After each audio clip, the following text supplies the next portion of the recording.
नमस्कार साथियों, आप सभी का स्वागत है हमारे YouTube चैनल पर। जैसा कि आप सभी को पता है कि छत्तीसगढ़ में शिक्षक भर्ती को लेकर डीएड और बीएड विवाद लगातार चलते आ रहा है।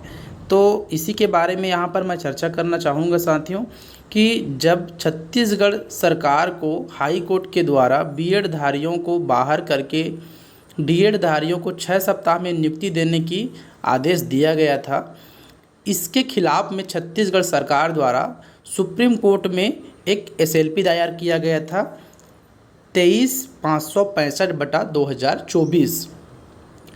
तो साथियों, इस पर मैं आपको बताना चाहूँगा, जब यह एसएलपी आनन फानन में दायर किया गया था तो इसकी सुनवाई अभी तक तो नहीं लगी है। लेकिन नहीं लगने की मुख्य वजह यही था साथियों कि उस पर कुल 17 प्रकार का खामियां था, जिसके कारण से उस पर अभी तक उनको कोई डेट नहीं मिला है, उन पर कोई सुनवाई नहीं हो रही है। तो हम इसी पर चर्चा करेंगे साथियों। आप यहाँ पर देख सकते हैं सुप्रीम कोर्ट ऑफ इंडिया, जो इसका डायरी नंबर है 23,565/2024। स्टेट ऑफ छत्तीसगढ़ जो कि पिटिशनर है, और रिस्पोंडेंट नेम है जो भुवनेश्वर साहू। यहाँ पर साथियों हम नीचे आएंगे तो यहाँ पर पूरी जानकारी देखते हैं। यहाँ पर साथियों हम नीचे आएंगे तो ये दोष के पे यहाँ पर जैसे टच करेंगे तो यहाँ पर आप देख सकते हैं कि यहाँ पर सीरियल नंबर वाइज टोटल 17 प्रकार की खामियां दिया गया है। आप यहाँ पर आखिरी खामियां तक देख सकते हैं, 1 से लेके 17 नंबर तक की खामियां थी इस पर। तो क्या क्या खामियां थी इस पर चर्चा करेंगे। मैं आपको पहली खामियां से जानकारी देना स्टार्ट करता हूं। यहाँ पर आप देखेंगे जो सीरियल नंबर पहला खामियां में विवादित निर्णयों का विवरण सभी दस्तावेजों में एक समान नहीं लिखा गया है। इसकी जानकारी 17/5/2024 को दे दिया गया था, लेकिन इसको हटाने के लिए 14/6/2024 तक का समय लिया गया। इसी तरह सेकेंड खामी में आते हैं। यहाँ पर देख सकते हैं कि पूर्ण रूप से भरा हुआ हस्ताक्षरित लिस्टिंग प्रोफार्मा पेपर बुक में शामिल न किया जाना, जिसकी सूचना 17/5/2024 को दिया गया था और 1 जुलाई 2024 को इसे हटाया गया है। इसी तरह तीसरे नंबर पर आते हैं तो आप देख सकते हैं याचिका की तिथियों की सूची में अनुलग्नकों की पृष्ठ संख्या का उल्लेख नहीं किया जाना, इसको भी 26/6/2024 को हटाया गया है। इसी तरह चौथे नंबर पर आते हैं तो यहाँ पर आप देखेंगे पृष्ठ संख्या स्पष्ट नहीं है, जिसे 1 जुलाई 2024 को हटाया गया है। इसी तरह 5वें नंबर पर आते हैं तो यहाँ पर देखेंगे कि पैरा 7 में बेंच का उल्लेख ही नहीं किया गया था, जिसका निराकरण 14/6/2024 को किया गया है। इसी तरह 6वें नंबर पर आते हैं तो यहाँ पर याचिकाकर्ता द्वारा हस्ताक्षर ही नहीं किया गया था। देखने वाली बात है, कितना आनन फानन में यह केस फाइल किया गया था, जिसको 14/6/2024 को हटाया गया है। इसी तरह 7वें नंबर के पर देखते हैं तो यहाँ पर दिया गया है, आप देख सकते हैं सभी याचिकाकर्ताओं द्वारा हलफनामा दाखिल नहीं किया गया है, प्रतिवादी संक्षिप्त सीटी मिलान नहीं है, तारीख की सूची पृष्ठ संख्या पर मिलान नहीं है।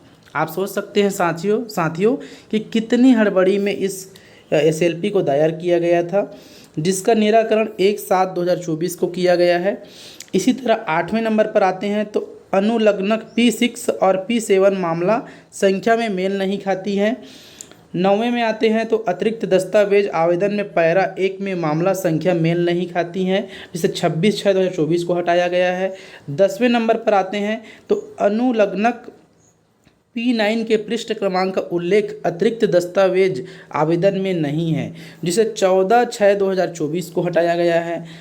11वें नंबर पर आते हैं तो वकालतनामा उपस्थिति ज्ञापन का अनुचित निष्पादन नहीं किया गया था, जिस पर AOR द्वारा प्रमाणित नहीं, VA सभी याचिकाकर्ताओं द्वारा हस्ताक्षरित नहीं है, जिसको 1/7/2024 को हटाया गया है।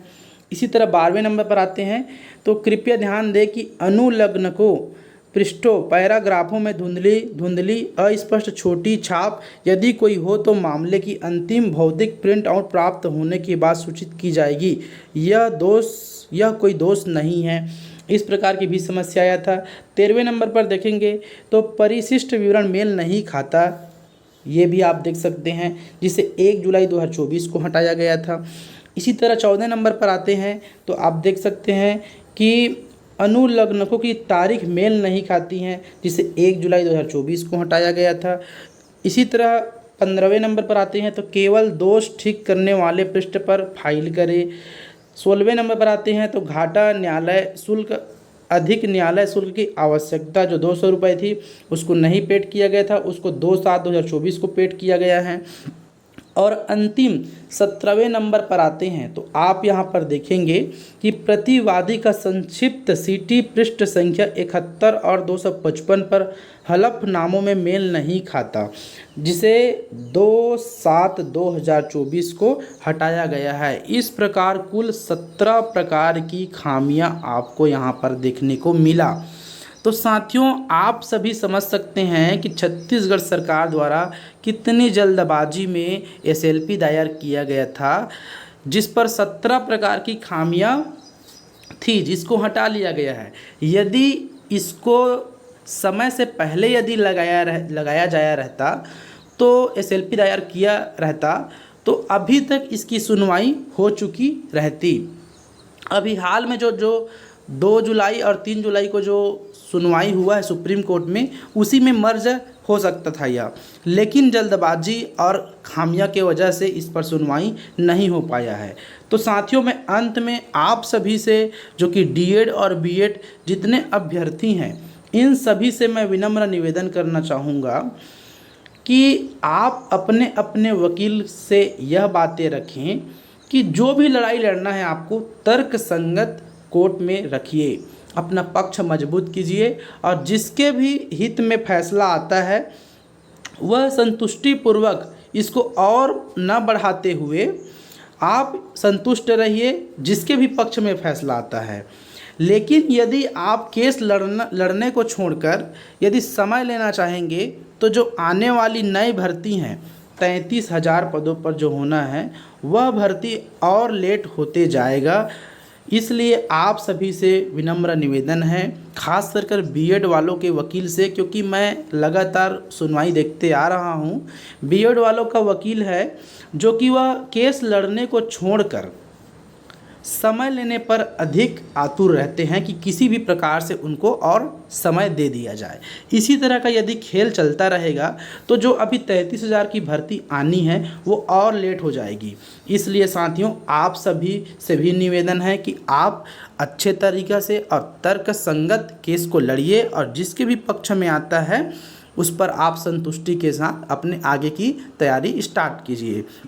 तो साथियों, आपको कैसा लगा यह जानकारी आप कमेंट के माध्यम से बताएंगे और इसी तरह के इन्फॉर्मेटिव जानकारी पाने के लिए आप हमारे चैनल को लाइक कीजिए, सब्सक्राइब कीजिए और शेयर कीजिए ताकि हम आपको अधिक से अधिक जानकारी उपलब्ध करा सकें। धन्यवाद।